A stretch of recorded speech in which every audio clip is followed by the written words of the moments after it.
I don't think anything bothers investigators as much as an unsolved case. And so we were just pounding our heads in the wall. And then the letters started coming. In the murky, placid depths beneath the cool, caressing mire lies 7 sacred virgins entombed side by side. Those less worthy are scattered wide. That was the first indication that we did have a serial killer on our hands.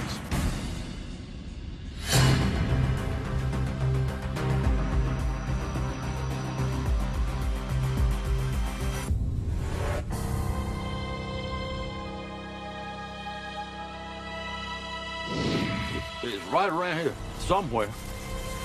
It's probably the remnants of an old Indian burial ground. In a mountainous ravine high above Colorado Springs, a state trooper follows up on a report by a homeless man.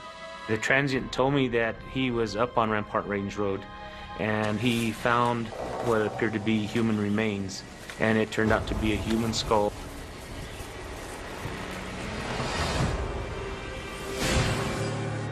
Dental records prove the skull is the remains of 13-year-old Heather Church.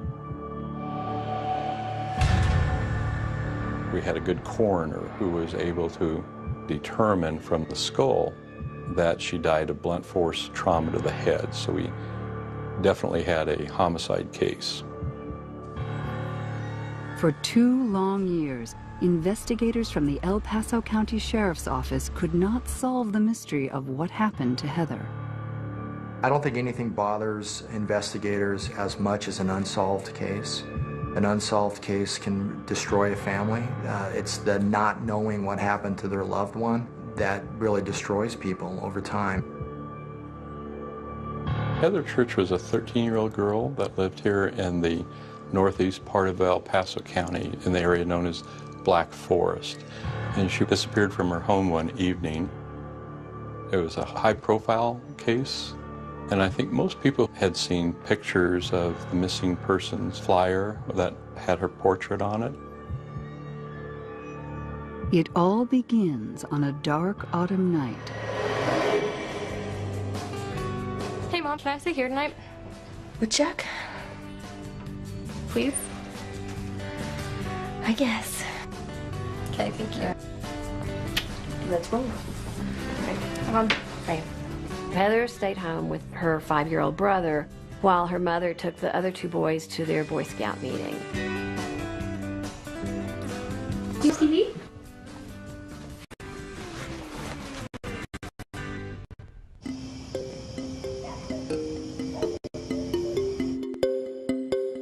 Diane called home about 8 o'clock that evening to talk to Heather and see if everything was okay.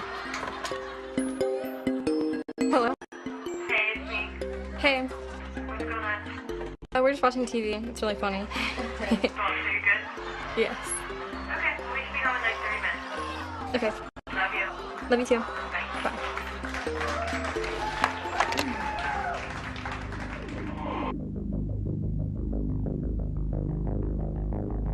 An hour and a half later, Diane and her boys return home. Heather, we're home. All right, listen. One show, then we're going to bed. Deal? Yep. All right. We were watching. Her youngest son is sound asleep.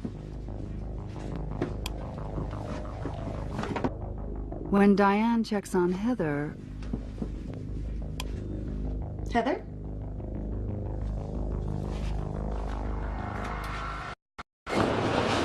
The bed is empty. All right. Find her right now.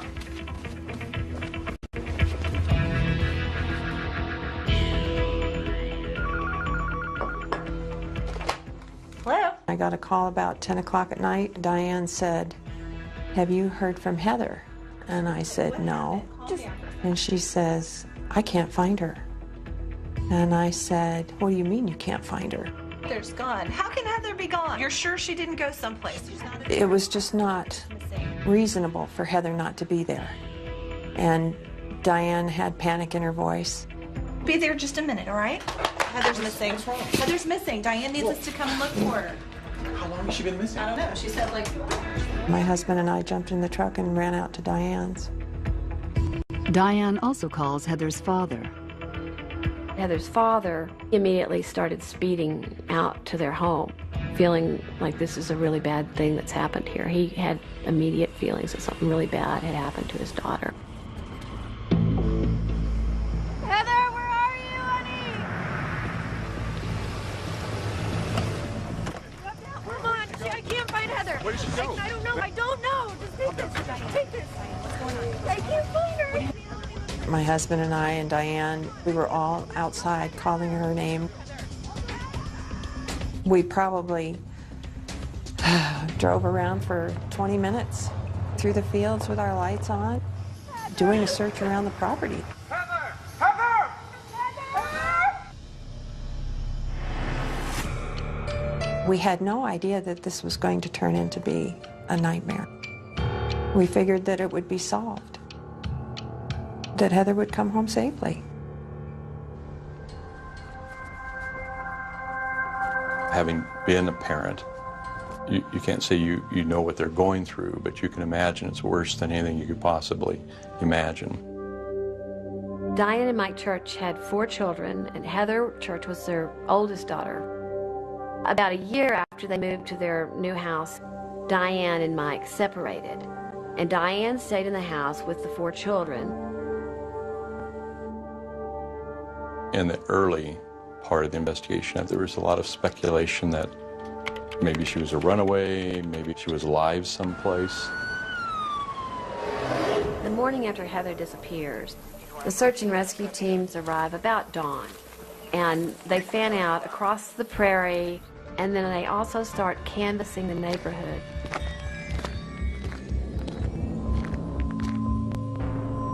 They find no sign of Heather. This causes investigators to suspect she's been forcibly taken from her home.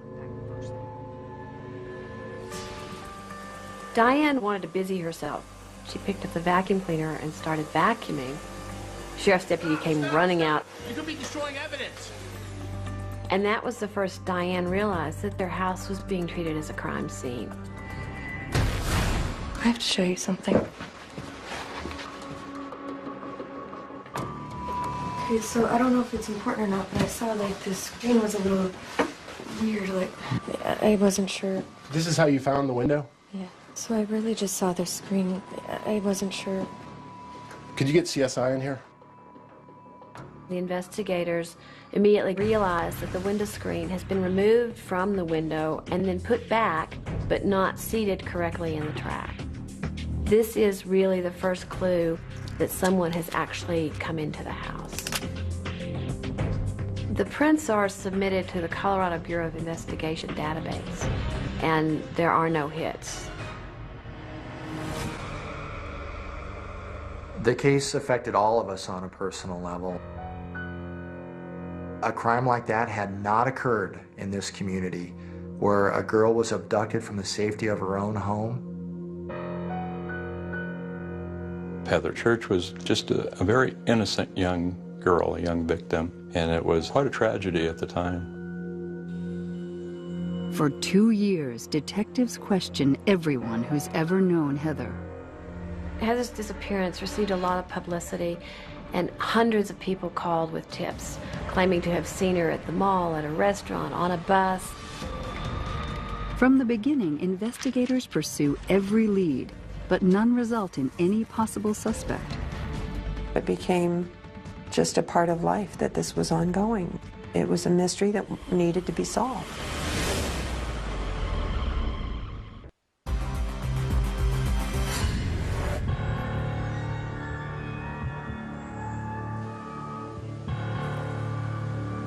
The discovery of Heather Church's skull 2 years after her mysterious disappearance devastates Heather's mother, Diane.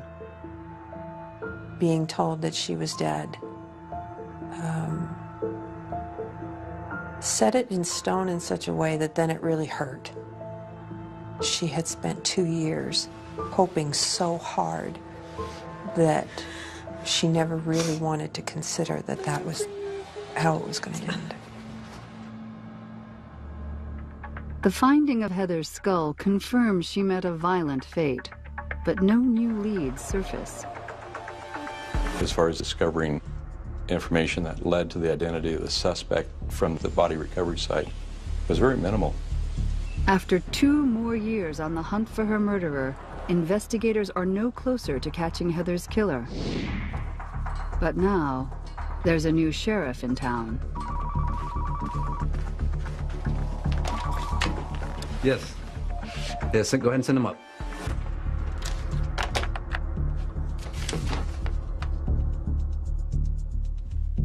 Hey, Lou. Hey, it's good how to you see you been? again. I've been All good. right. How's the family?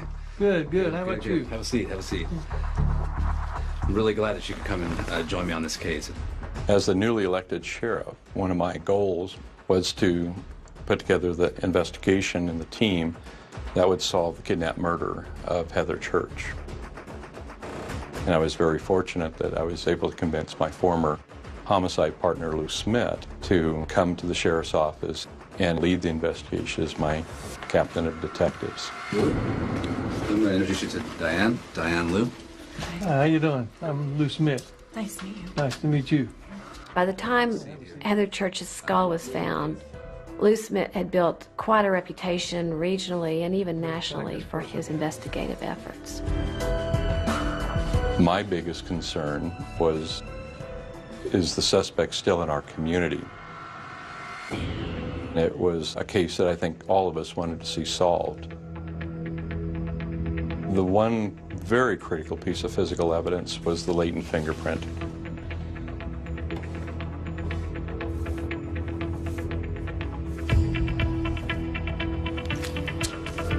What made that so significant is that it had not yet been identified. The former investigators had checked the state system in Colorado and did not find a match. That's where a lot of people would have stopped. But with Lou, that's where he started. He said, how many different automated fingerprint systems are there in existence? And between the United States and Canada, there were 92. Detective Smith's first course of action is to make sure all 92 fingerprint databases in North America are searched for comparisons. The answer to this 4-year mystery comes 10 days later. John, Lou Smith. Lou had called me early on a Sunday morning about 1:30, 2 in the morning and woke me up and said, John, I know who killed Heather. And he told me the name.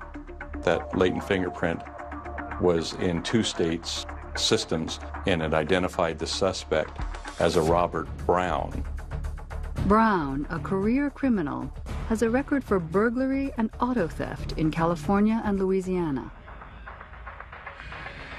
As we talked about the 2 states, Louisiana and California, Colorado Springs was almost in a direct line between the 2. You have a convicted felon passing through. Then where was he on the night of the murder? To answer their new questions, investigators don't have to look very far. Robert Browne lives just a half a mile from the Church home. He was, in effect, Heather's closest neighbor. You could literally stand at Robert Browne's home and see, line of sight, the Church home, to include the driveway where the mother's car would have parked.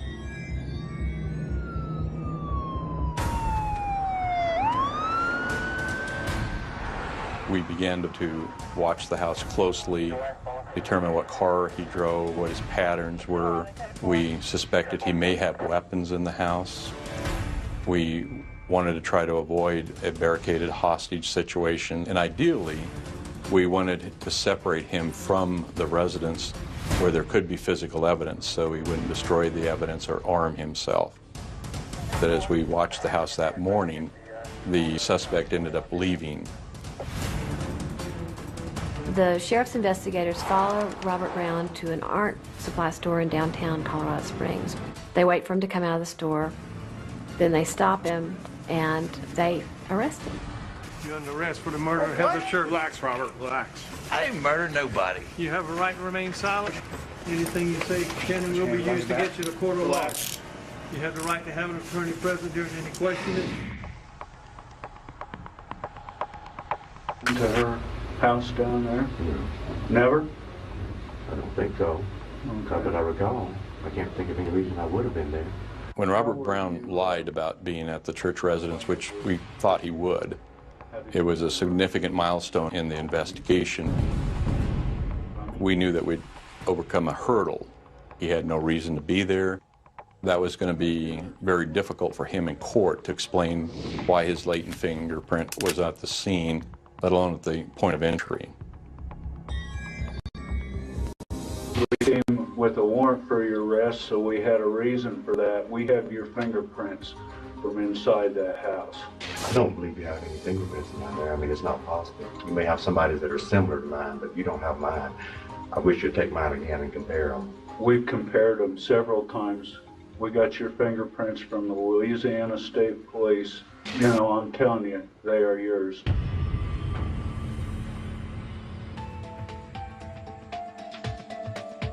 Silver bracelet.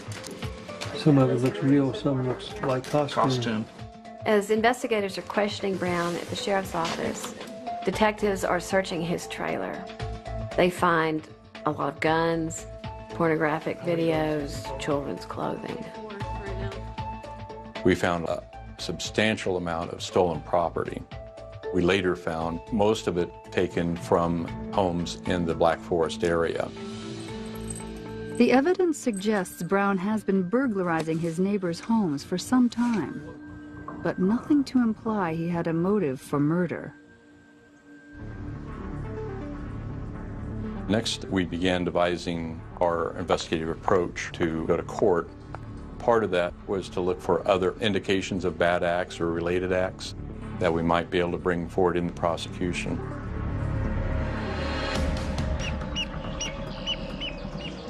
Investigators suspect there is more to Browne than they know. A detective from the El Paso County Sheriff's Office heads to Coshada, Louisiana to dig into his past. Robert Browne was the youngest of 9 children. His father was a deputy sheriff in Coshada, and his brother was a former Louisiana state trooper. He was married 5 times. Did he do it all the time? Yeah. After we got married. He's crazy. Real bad temper. All of his wives were terrified of him, and some after only a short period of time of marriage. Some of his marriages didn't last but a couple of months. One, he put a gun to her head and pulled the trigger. Scared the crap out of me. Then he asked me to kill him. They all described him as not being able to control his temper. He would explode at the least little thing. He beat the hell out of me because I forgot to put a spoon in a gravy bowl. He's the devil's right-hand man, that's what he is. Call me when you throw the switch. I want to see him fry. Detectives learn that brutality surrounds Robert Browne, and has for a long, long time. Early in the investigation, we felt there was a strong likelihood that this was a very, very violent man. One woman who lived next door to Browne disappeared and has never been found. She's a 27-year-old waitress, Tammy Dumar. Another woman who also lived next door to Browne in Coshada, Louisiana, was murdered in her bed. Brenda Lynn, age 21, is stabbed dozens of times with a screwdriver. Her murder is never solved. And it was the first indication that perhaps we did have a serial killer on our hands. The chilling details uncovered in Louisiana confirm investigators' worst fears. Browne is a first-class predator. Detective Lou Smith gives Diane Church the news of his arrest. We found a person who murdered your daughter. It's a guy by the name of Robert Browne. The good news is he's locked up. He's not going to hurt anyone else. He's going to be locked up for a long, long time. She was such a good girl. She didn't deserve this. It's not fair. What did she do? What did she do? Tell me. I hate that man. Why did he have to take my baby? Diane was so angry that this man had done this to her daughter. And there are still flashes of that anger that come across Diane's face when we get together and we talk about these things. As Browne sits behind bars awaiting trial, investigators can't help wonder if Heather's murder and the grisly slaughter in Louisiana are just the tip of the iceberg. And will Browne's fingerprints be enough to lock him away for good? Lou felt certain that he was a serial killer and there were other bodies.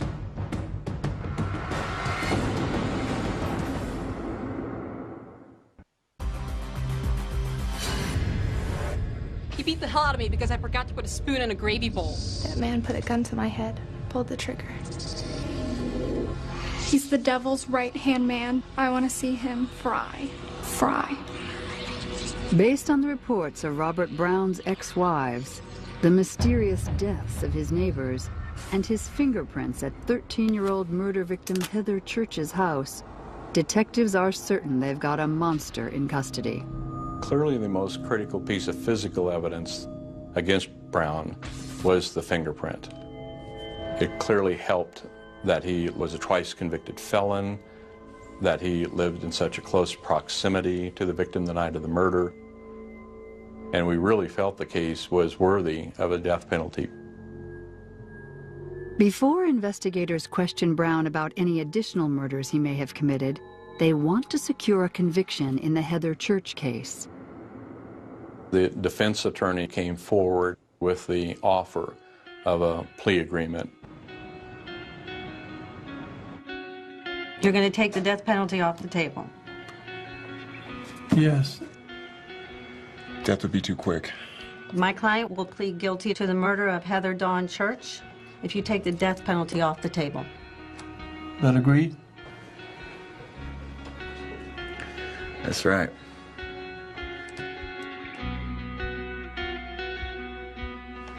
I don't believe in the death penalty, but I want him to rot. I want him to pay for what he did to my baby girl. Heather's parents were not in favor of a death penalty. So having that offer in hand with the parents strongly encouraging us to accept it, we decided to do that. Can you make that happen? We will do our best. So we agreed. Thank you. Thank you both. You're welcome.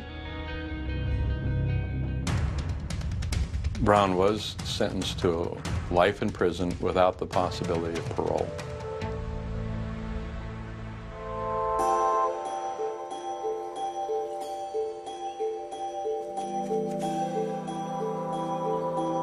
For the family, when something like that happens, that's when the healing can begin. There's a degree of closure. But a terrible tragedy like this never goes away. Heather's remains are laid to rest. But for Sheriff John Anderson, the case is far from resolved. Without the death penalty, Robert Browne could one day walk free.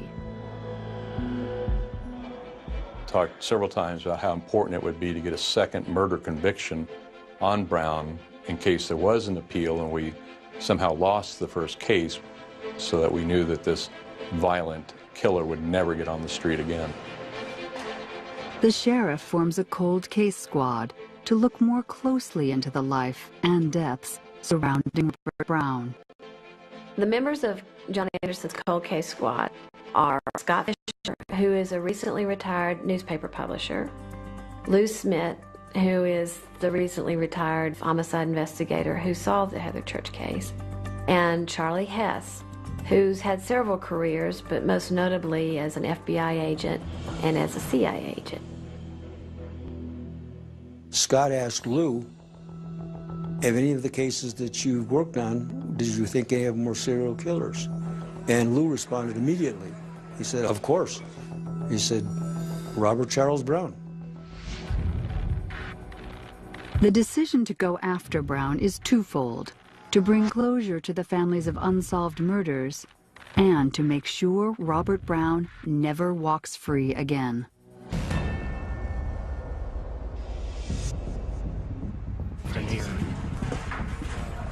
something you think we can work with? Meeting regularly at a Colorado Springs cafe, the investigators review Browne's file and find he's written some cryptic letters to the DA, hinting about other victims. Browne's first letter to the district attorney reads, "To whom it may concern, in the murky, placid depths beneath the cool, caressing mire lies 7 golden opportunities, missed opportunities." And then of all things, he signs it lovingly, Robert Browne. Investigators are desperate to find out what they can about Browne's so-called golden opportunities. Charlie wrote a letter to Browne, and he responded. I'm not too sure any of us believed he would. 7 sacred virgins entombed side by side.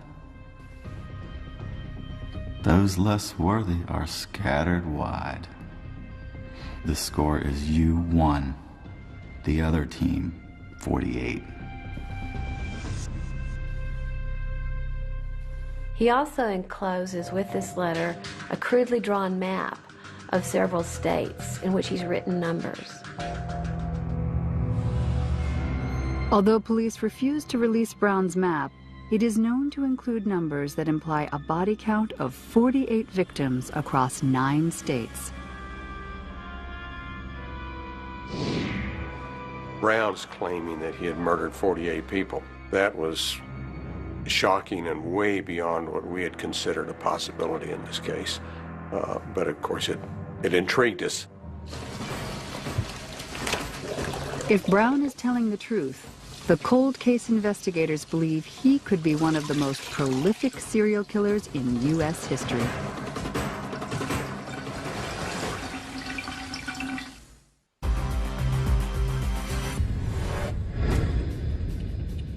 From his jail cell, convicted murderer Robert Browne sends cryptic letters to Colorado's El Paso County District Attorney. In them, he hints at having murdered 4 dozen people. The investigators didn't know whether Browne was just playing with them or whether he really had information to divulge. I need to really get inside his head. When the letters started coming from Browne, it was a period of excitement. Browne writes a letter to cold case investigators inviting them on a hypothetical death tour. In the case of one woman, he says only the name of a town. He says Flatonia, Ice Pick, and Ether. Sure enough, there's been a woman killed and dumped outside of Flatonia. He tells them in another case, a body in pieces near Houston. They find out, yes, a woman who'd been cut up and pieces of her body are dumped. Browne eventually confesses to killing his neighbor and stabbing her to death in Louisiana, his hometown. And he claims to kill a young teenager. One of the haunting things is that he claims he strangled her. Many of the bodies we could not tie to him, but probably 25, 26, 27 he gave us some detail on. And at least 9 we were sure in our own mind he did do. None of the cases have the physical evidence needed to convict Browne for the crimes. Even though he's locked up for life for Heather Church's murder, the cold case investigators want concrete evidence to tie Browne to another. This way, he will never be freed. Charlie knew how to get into someone's mind, make them relax, and think of them as a long-lost friend. He was exceptional at doing that.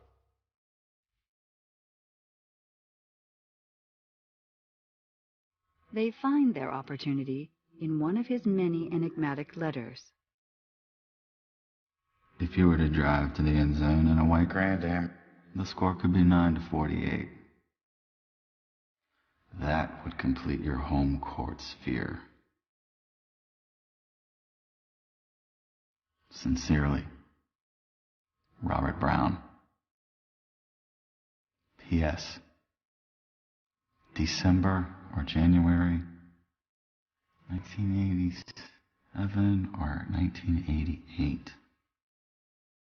White Grand Am, Colorado Springs. The Grand Am is a specific lead the investigators can follow.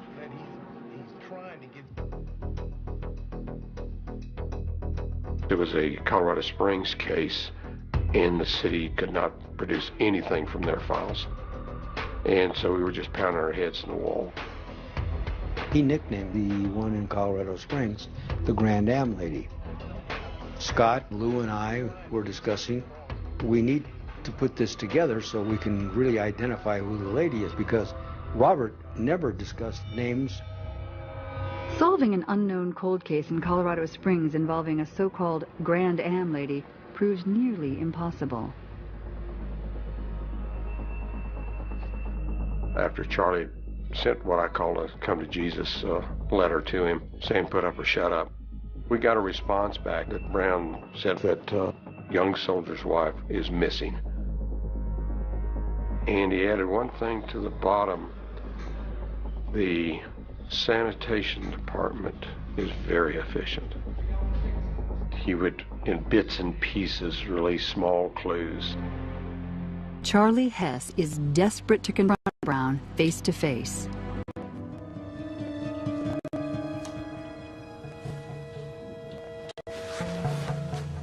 Do you know who I am? I'm the guy you've been writing to all this time. It's nice to meet you. Usually people come in here aren't worth meeting. You know, a lot of people think I'm kind of crazy for coming in to talking to you, but I think you're pretty interesting. I know what you want. Would you mind if I asked you some questions about some of the things you mentioned in your letters? On this visit, Browne does not answer Charlie's questions.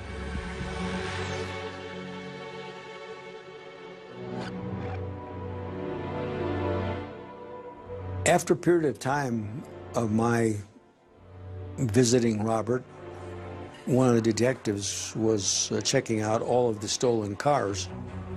He noticed that one VIN number didn't jive with the normal sequence. If we could figure out about this Grand Am, who it belongs to, it holds the pieces of this puzzle. You got anybody you can call? Or? He's got the VIN. He can call somebody. That VIN's going to come back to something. Yeah. Finally, they tracked it down to the owner in Florida, and they called him, and they said, "Did you ever have a white Grand Am?" He said, "Yes." He said, "Was this white Grand Am ever stolen?" He said, "Yes." They said, "Did you ever have a wife or a girlfriend who went missing?" And he began to cry. He said, "Yes, my wife." I got a victim. We're going to get it. And they knew they had found who they were looking for. With a new murder charge for the slaying of the Grand Am Lady, investigators hope to keep Robert Browne behind bars for keeps. We were very excited about it because it looked to us like this was a murder that no one even knew about.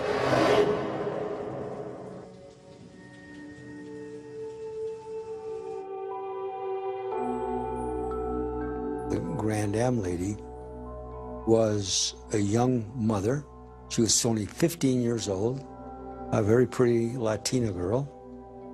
She was married to a soldier who was stationed at Fort Carson, and he had taken their baby to his parents' home out of state, and they were going to end up getting a divorce. The husband took the child and flew to Miami, never knowing that that would be the last time he would see his wife.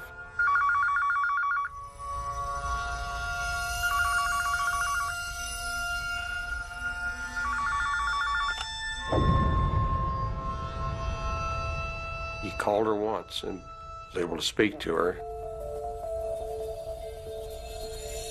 He was heading back for reconciliation, but would never see her again.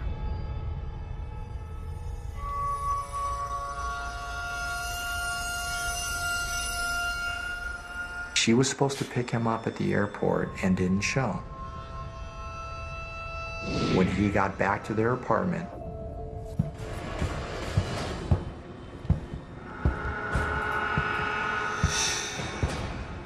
the victim's husband discovered that she was nowhere to be seen, but all of her clothing was there. He found the apartment in some disarray, television set missing. Went to his car to drive around to try to find her. Car was missing. He called the police to report her missing. They initially looked at him as a possible suspect in her disappearance. His life really was destroyed by this. Charlie Hess and Scott Fisher meet with convicted killer Robert Browne to tell him they've learned the identity of the Grand Am lady. We know a little bit about it, but I'm sure there's something more you want to tell me. What would you like to tell me about that? Browne could put a shiver down your back. He was a very intimidating person. I know about this lady's husband. Talked to him. So you got anything to add to this? Grand Am girl? Yeah. Browne agrees to tell them how he kills her. Talked to her husband, huh? All right. She came by the store flirting with me. Hey, how are you doing? Hey, hello, how are you doing? Long time no see. You got any plans tonight? Nothing. Come on. She told him that she and her husband were going to be divorced, that he had left town, indicated more or less that she was interested in Browne. I'll tell you what, come back in 15, 20 minutes. I'll be wrapped up and we can go have some fun. Yes, cool. She was going to bring the new Grand Am and pick Robert up, and they went to a movie. See you. Great, see you. It's a decision the young lady won't live to regret.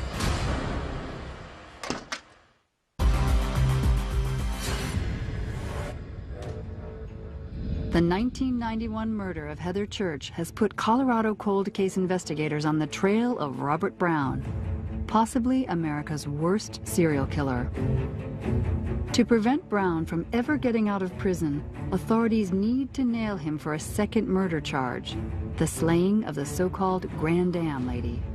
We now have a victim, we have a name, and Charlie is able to finally present to Browne that we pretty much solved the case, with the exception of the missing body. Yeah, I remember.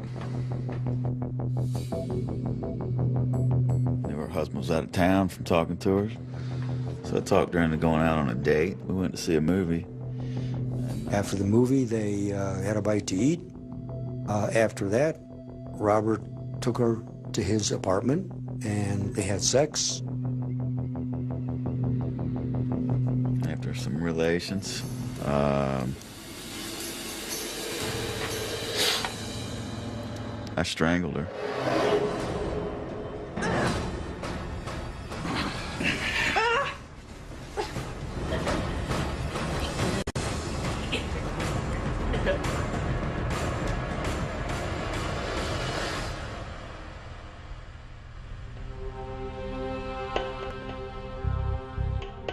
She was in his apartment dead all night that first night, and he went to bed just like it was an ordinary evening.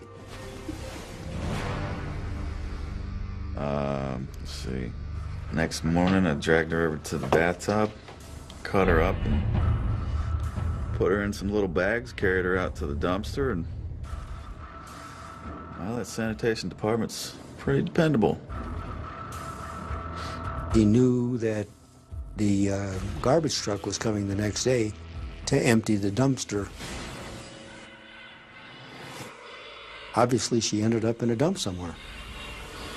After Robert had killed her, he continued to use that Grand Am for several days himself. I knew when he'd be back, so I drove the car around a couple days. So I parked the car where I knew he'd find it. The husband sees his Grand Am. He goes to the convenience store where Robert Browne is working to use the payphone to call the police to report that he's found his stolen car. It's a Grand Am. It's a white Grand Am. It's right around the corner from the apartment building. Little does he know that the man who murdered his wife is standing behind the counter. Correct. I heard him call you guys all hysterical, talking about he found the car. What else happened after that? That's it. Robert Browne was providing details that only a killer would know. He couldn't possibly be making up the details regarding our victim in Colorado Springs. So yes, we were convinced that he was telling the truth, and it was terrifying. Now investigators have enough to ensure Browne will never get out of prison. When Browne looked Charlie in the eye and said, "Let me out of prison, I'll probably kill somebody within 2 weeks," I think he's still capable of it, and I have no doubt he'd do it.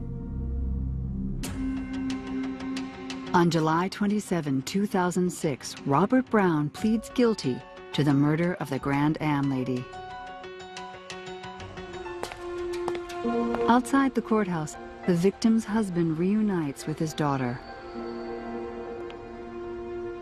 For 18 years, the daughter had believed that her father had murdered her mother. It was a very emotional time because those two made the 4 or 5 years we invested in this case very worthwhile.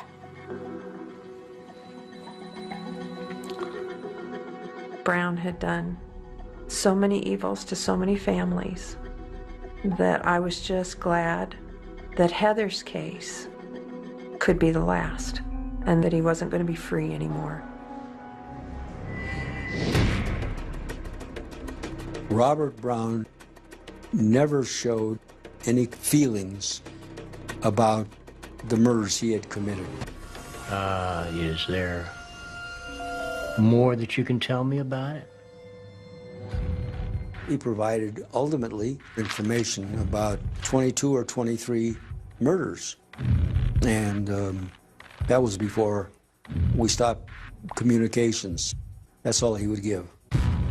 Many of the murder cases reported by Robert Browne are still open and under investigation. 7 sacred virgins entombed side by side. Those less worthy are scattered wide.